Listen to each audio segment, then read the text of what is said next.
ये सब वो इफेक्ट्स हैं जो काश मुझे पता होते जब मैं फ्यूजन यूज़ करना स्टार्ट कर रहा था। This is part 2। इसका फर्स्ट पार्ट आप इस वीडियो के बाद भी देख सकते हैं क्योंकि ये बिल्कुल रैंडम इफेक्ट्स हैं, इनका ऑर्डर बिल्कुल भी मैटर नहीं करता है। तो बिना टाइम वेस्ट किए स्टार्ट करते हैं। तो फर्स्ट वन है कैमरा 3D। कोई भी 3D एनवायरनमेंट में काम करने के लिए, कोई भी 3D एनिमेशन बनाने के लिए, कोई भी कैमरा एनिमेशन बनाने के लिए आपको इस नोड का इस्तेमाल करना पड़ेगा। फॉर एग्जाम्पल मेरे पास यहाँ पे एक महल की इमेज है और एक किंग की इमेज है।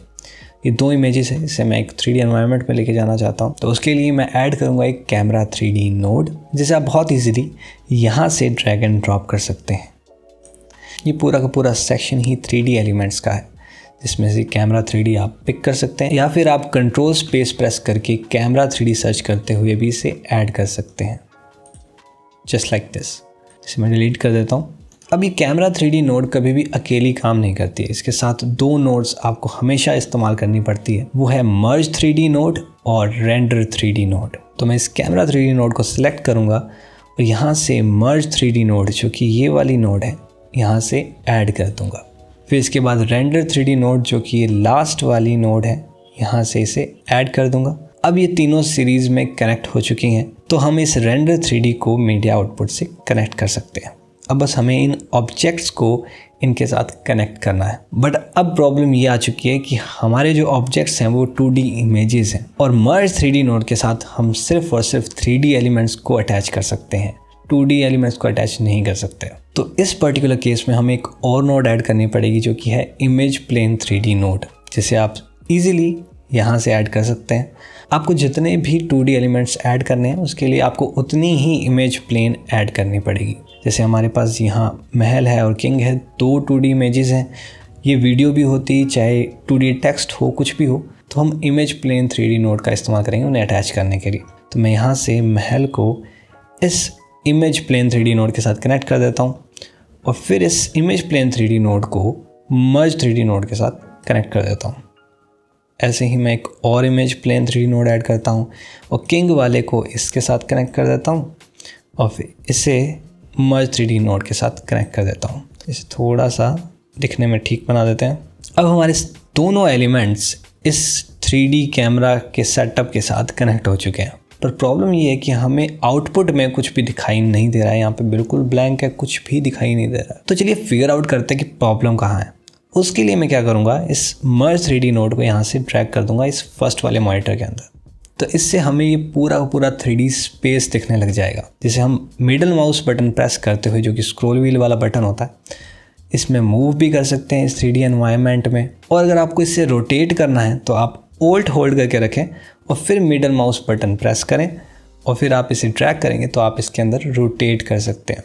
जैसा कि मैं देख पा रहा हूँ सारे के सारे हमारे एलिमेंट्स एक ही प्लेन पे हैं, इसलिए हमें कुछ भी आउटपुट में दिखाई नहीं दे रहा है। तो मुझे सबसे पहले तो कैमरा को पीछे लेके जाना पड़ेगा। तो यहाँ से मैं कैमरा को सिलेक्ट करता हूँ और इस कैमरा को यहाँ से पीछे ले जाता हूँ। ओके, तो अब हमें आउटपुट में दिखाई दे रहा है। तो जल्दी से हम इसे 3D एनवायरनमेंट में सब एलिमेंट्स को अरेंज कर लेते हैं। अब एक तो मुझे महल को थोड़ा सा किंग से पीछे लेके जाना है, तो उसके लिए मैं इस इमेज प्लेन 3D को सिलेक्ट करूँगा, जो कि महल से कनेक्टेड है, ताकि मैं इसकी पोजीशन, रोटेशन, ये सब एडजस्ट कर पाऊँ। यहाँ से अब मैं इसे पीछे लेके जाऊँगा कुछ इस तरीके से, और मैं कुछ इतना पीछे लेके जाता हूँ ताकि महल पूरा दिखने लग जाए, लगभग यहाँ तक।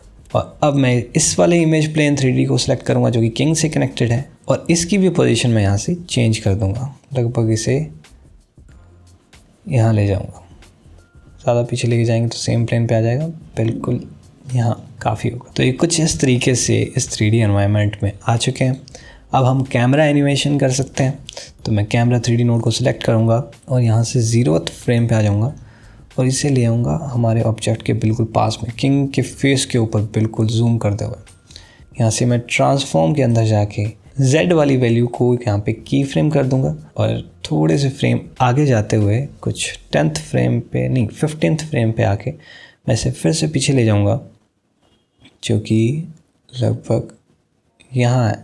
तो अब हम इसे प्ले करेंगे तो कुछ इस तरीके से ये एनिमेशन आएगी। इसे स्मूथ आउट करना है तो आप स्प्लाइन में जाएं, यहाँ से Z ऑफसेट को सिलेक्ट करें, इससे जूम टू फिट करें और इन दोनों को सिलेक्ट करते हुए F प्रेस करें, तो ये इजी नीज आउट हो जाएगा कुछ इस तरीके से।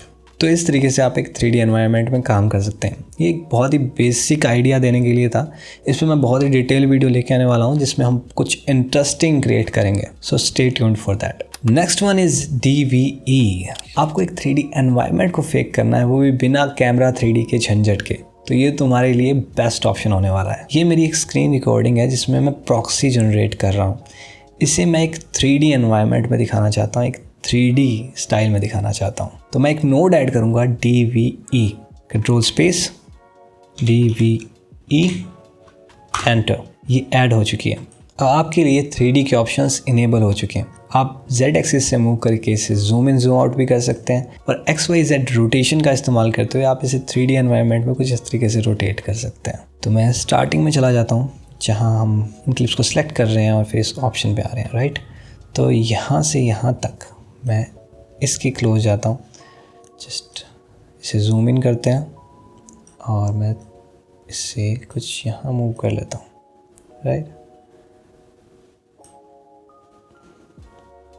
तो शुरुआत में हम कुछ इसकी इस तरीके से मूवमेंट दिखा देंगे। स्टार्टिंग में गया, एक की फ्रेम सेंटर पे लगाया और यहाँ से जहाँ तक मैं क्लिप को सिलेक्ट करता हूँ यहाँ पे आया और मैं इसे कुछ इस तरीके से मूव कर लेता हूँ। तो स्टार्टिंग में हमें ये मूवमेंट मिल गई जिसमें मैं क्लिप्स सेलेक्ट कर रहा हूँ। साथ में एक्स एक्सिस पे भी थोड़ी मूवमेंट दे देते हैं। तो मैं यहाँ पे स्टार्टिंग में आया, एक्स एक्सिस पे की फ्रेम लगाया, फिर इस वाले की फ्रेम पे आ गए और एक्स एक्सिस पे फिर से थोड़ा सा की फ्रेम लगा दिया, कुछ इस तरीके से मूव कर दिया। साथ में एक्स एक्सिस पे मूवमेंट होगी कुछ इस तरीके से, राइट। अब यहाँ से हमें जाना है बिल्कुल नीचे, यहाँ से हम यहाँ लेके जाते हैं जनरेट प्रॉक्सी। वाई एक्सिस पे मूवमेंट कर देते हैं। यहाँ से मैं स्टार्टिंग में की फ्रेम लगा दूँगा, फिर यहाँ आते आते वाई एक्सिस को कुछ इस तरीके से हम मूव कर देंगे। तो ये कुछ इस तरीके से बन जाएगी। सेंटर पे फिर से की फ्रेम लगाऊंगा, फिर इसके बाद कुछ सिर्फ और सिर्फ वाई एक्सिस पे मूवमेंट करते हैं।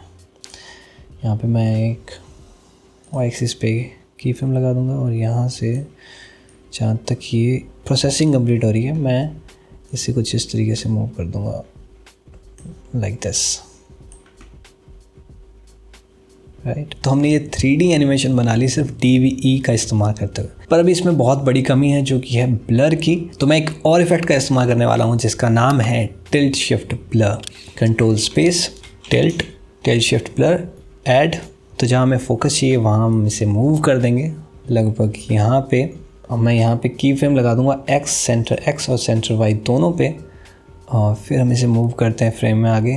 तो यहाँ आ चुके हैं, सेंटर वाई को यहाँ मूव किया, सेंटर वाई को यहाँ मूव किया, सेंटर एक्स को यहाँ मूव किया, फिर आगे जाएंगे लगभग यहाँ। तो यहाँ पे हमारा इस पे फोकस आना चाहिए। वाई को मैं नीचे लेके जाता हूँ तो लगभग यहाँ में आ गया और हमारा फोकस बिल्कुल परफेक्ट है। फिर इस वाले पॉइंट पे यहाँ पे अब फिर हमारा फोकस लगभग यहीं है, तो कोई दिक्कत नहीं है, ऐसे मूव करने की ज़रूरत नहीं है। तो अब जब आप प्ले करेंगे तो आपकी बहुत ही कूल 3D वाली एनिमेशन क्रिएट हो जाएगी जो कि एक्चुअली हमने फेक की है क्योंकि हमने इसमें कोई भी कैमरा 3D इस्तेमाल नहीं किया है। Next one is text on path. अब टेक्स्ट क्रिएट करना तो हम सब जानते हैं, बस एक टेक्स्ट नोड का इस्तेमाल करते हुए हम टेक्स्ट ऐड कर सकते हैं। पर अगर आप चाहते हैं कि वो एक पाथ फॉलो करे तो वो कैसे करेंगे? जैसे कि आप यहाँ देख पा रहे हैं बहुत ही सिंपल नोड स्ट्रक्चर है। एक बैकग्राउंड है इस येलो से कलर का और एक टेक्स्ट मर्ज नोड के थ्रू इस पे कनेक्टेड है जो कि फॉलो द पाथ एक टेक्स्ट है।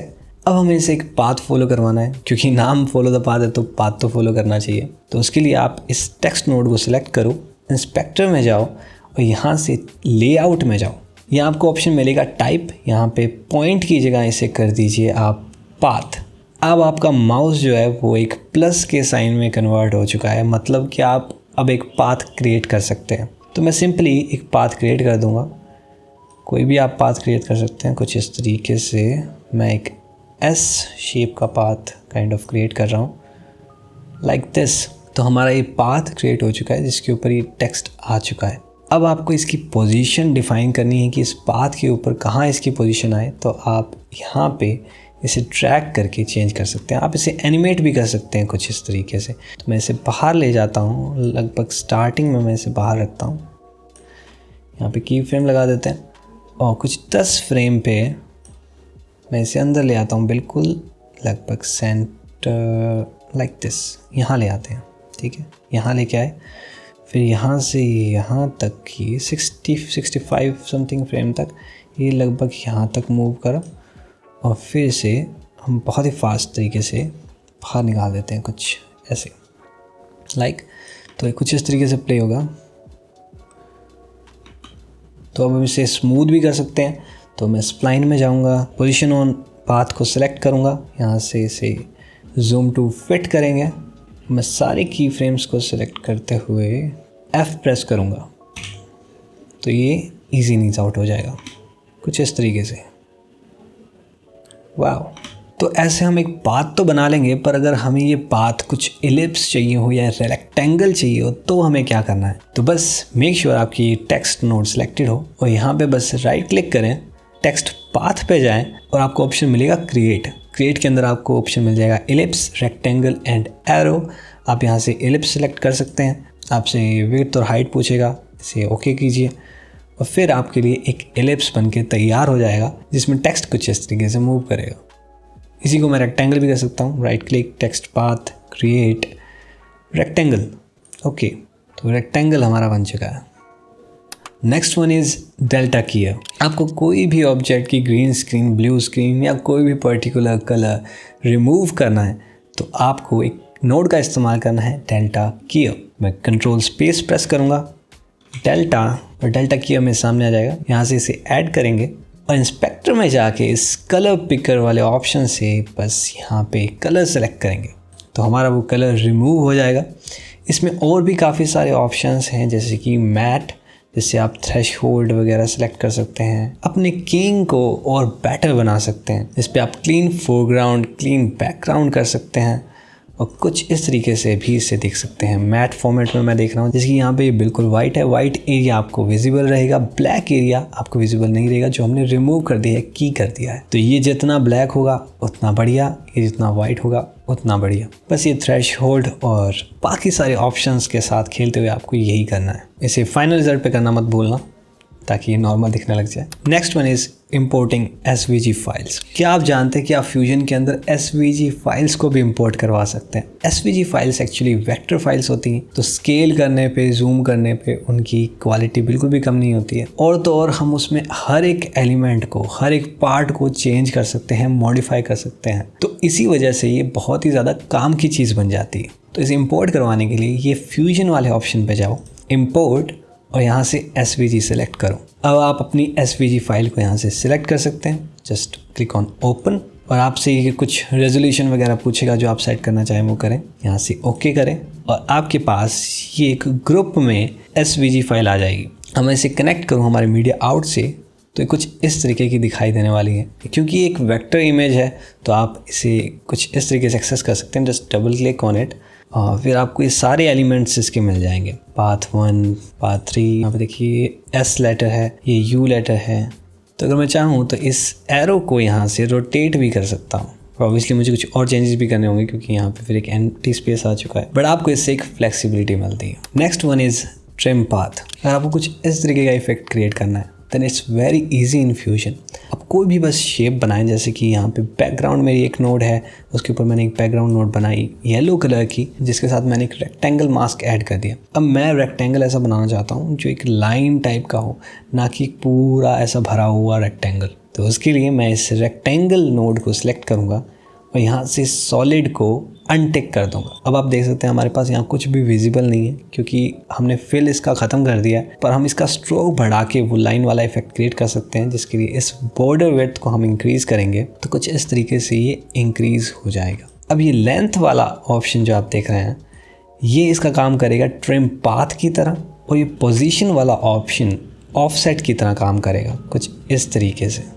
आप इन ऑप्शन से बॉर्डर स्टाइल को भी चेंज कर सकते हैं। जैसे मैं यहाँ से कुछ ऐसी शेप करना चाहता हूँ तो कर सकता हूँ। बाकी इसे राउंडेड रखेंगे, जो कि बीच वाला ऑप्शन है तो ये बेहतर लगेगा राउंड वाला। इस वाली शेप को भी हम चेंज कर सकते हैं। यहाँ से सीधा एक शार्प एजेस बनाना चाहते हैं या राउंडेड बनाना चाहते हैं, या फिर स्क्वायर बस थोड़ा सा बाहर की तरफ, जैसे कि ये थोड़ा सा बाहर निकला हुआ है, ये अंदर वाली साइड है, थोड़ा सा ये बाहर वाली साइड है। मुझे जो बेस्ट लगता है वो है ये राउंड वाला। पहले तो मैं इसका ऑफसेट एडजस्ट कर लूँगा, पोजीशन एडजस्ट कर लूँगा कि मैं इसका सेंटर कहाँ लाना चाहता हूँ, कहाँ इसे एंड करना चाहता हूँ। तो मैं चाहता हूँ बिल्कुल यहाँ से ये यहाँ से स्टार्ट हो और यहाँ पे कुछ इस तरीके से आते हुए यहाँ एंड हो जाए। यहाँ से स्टार्ट होगी और यहाँ पे एंड हो जाएगी। तो स्टार्टिंग में गया, मैंने लेंथ के ऊपर एक की फ्रेम लगाया और मैं कुछ थोड़ा सा आगे आया, 20 फ्रेम्स मे बी 25 फ्रेम्स आगे आ गया हम, और इससे हमने कर दिया पूरा। अब हम इसे प्ले करेंगे तो कुछ इस तरीके से प्ले होगा। अब ये स्मूथ नहीं है और काफ़ी फास्ट हो रहा है, तो पहले तो मैं की फ्रेम में जाके यहाँ से इसे प्लॉट कर देता हूँ। इसकी की फ्रेम को थोड़ा दूर कर देता हूँ ताकि ये थोड़ा स्लो हो जाए, कुछ इस तरीके से। अब इसे स्मूथ आउट करने के लिए हम स्प्लाइन में जाएंगे, लेंथ को ऑन करेंगे, यहाँ से एक्सपैंड करेंगे। इन दोनों को सिलेक्ट करते हुए मैं F प्रेस करूँगा तो ये ईजी नीज आउट हो जाएगा। कुछ इस तरीके से हमें इफेक्ट मिल जाएगा। ऐसा ही सेम प्रोसेस आप एलिप्स और पॉलीगॉन नोड के साथ भी कर सकते हैं, जिससे ऐसी कुछ कमाल की एनिमेशंस क्रिएट की जा सकती है। Next is move one shape to another. अब इस इफेक्ट को बनाने के लिए आपको हमेशा ध्यान रखना है कि आपको एक पॉलीगॉन नोड का इस्तेमाल करना है। तो मैं यहाँ से एक पॉलीगॉन नोड को ले आऊँगा और इसे अटैच कर दूंगा इस बैकग्राउंड नोड के साथ। अब हम एक एलिप्स की शेप क्रिएट करनी है, तो मैं बस यहाँ पे राइट क्लिक करूँगा, पॉलीगॉन वन पॉलीलाइन, इस पे हम जाएंगे, यहाँ से क्रिएट एलिप्स, यहाँ पे क्लिक करेंगे। विड्थ और हाइट पूछ रहा है, आप उसे एडजस्ट करें और ओके करें। ये हमारा एलिप्स रेडी हो गया। अब इसे मैं यहाँ से मूव करके ले जाता हूँ यहाँ पे।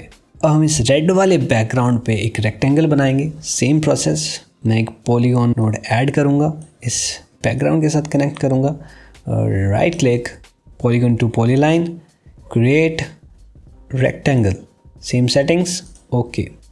मैं इन सबको सिलेक्ट करूँगा, यहाँ से मूव करते हुए यहाँ सेंटर में कहीं यहाँ ले आऊँगा।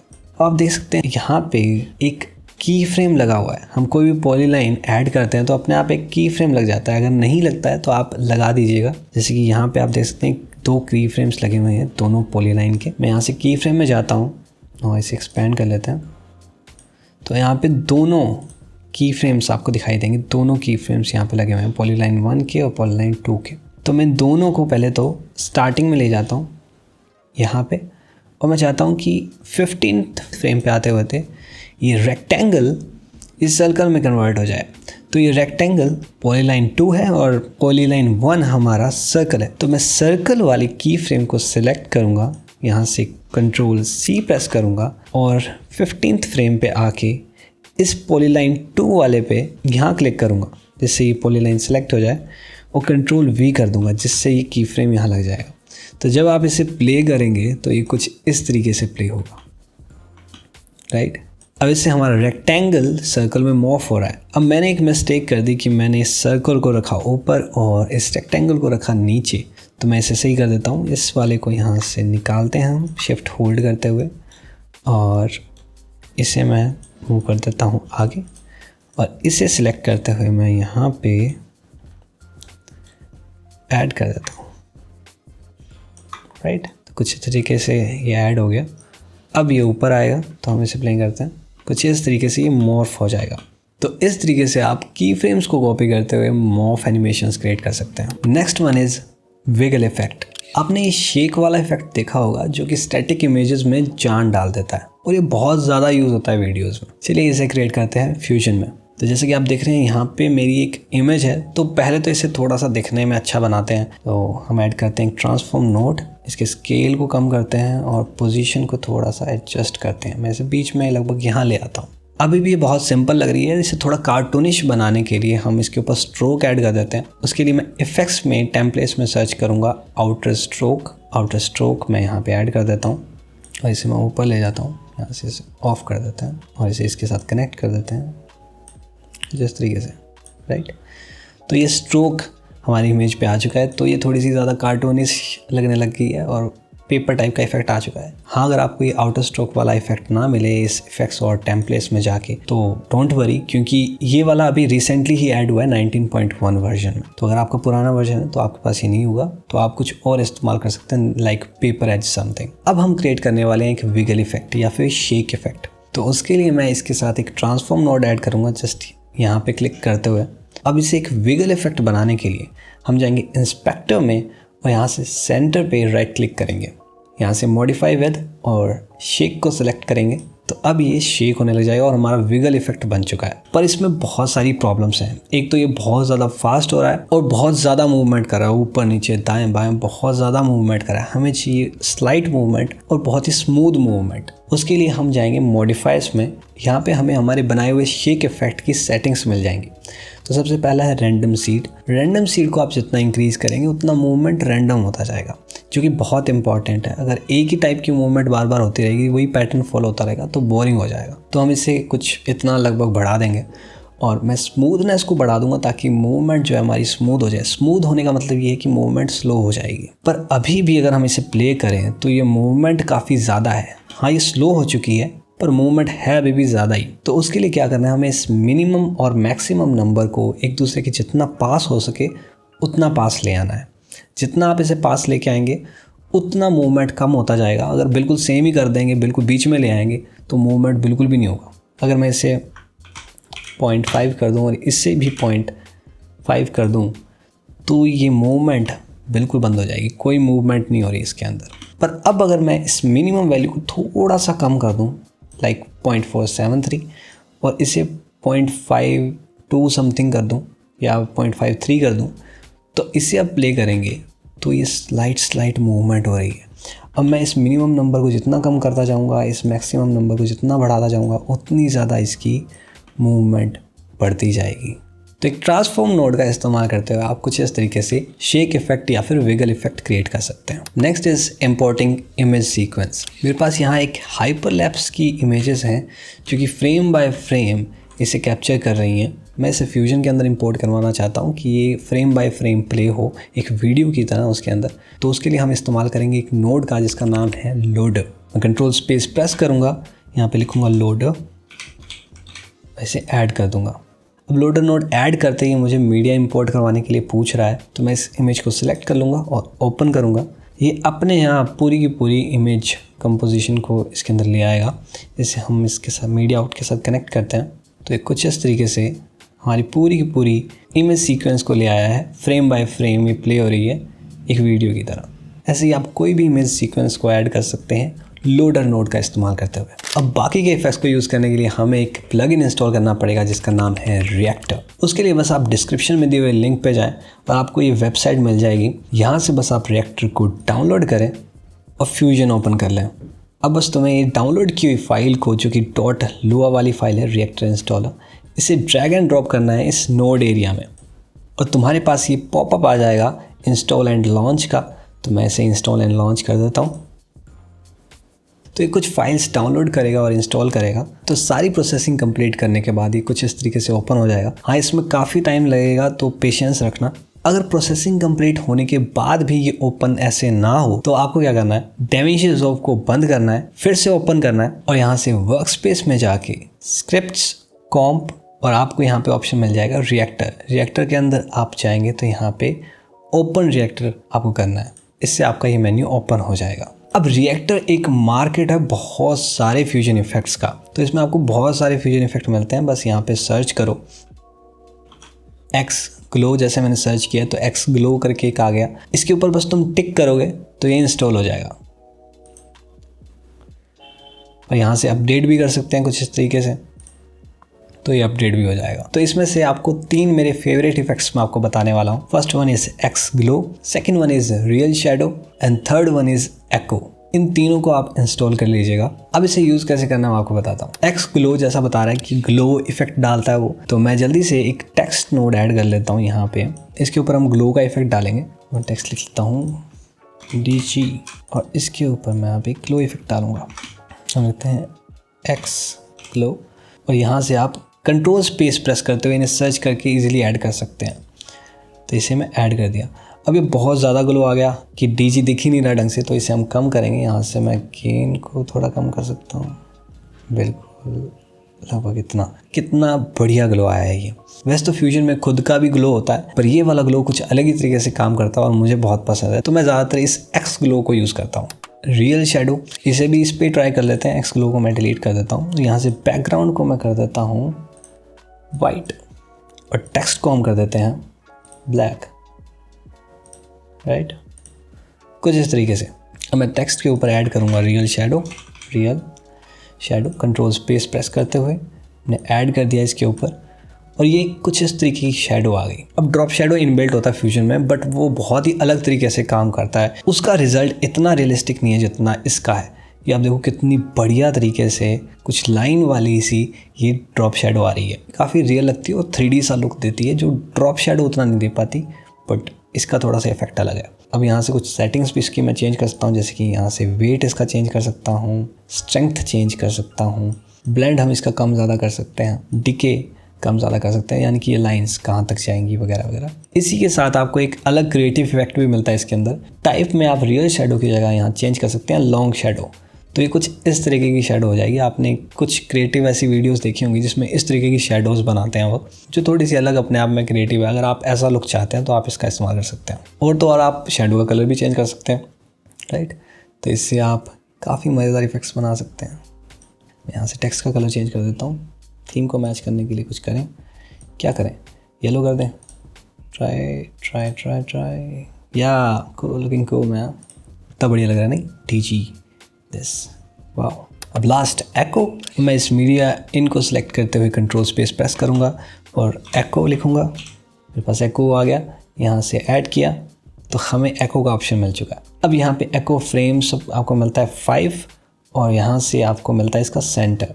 इस सेंटर को आप जितना दूर करेंगे उतना दूर ये होता जाएगा। कुछ इस तरीके का ये इफेक्ट देता है, लाइक रावण लग रहा है ना ये बंदा, अभी तक तो किंग लग रहा था, अब रावण किंग लग रहा है।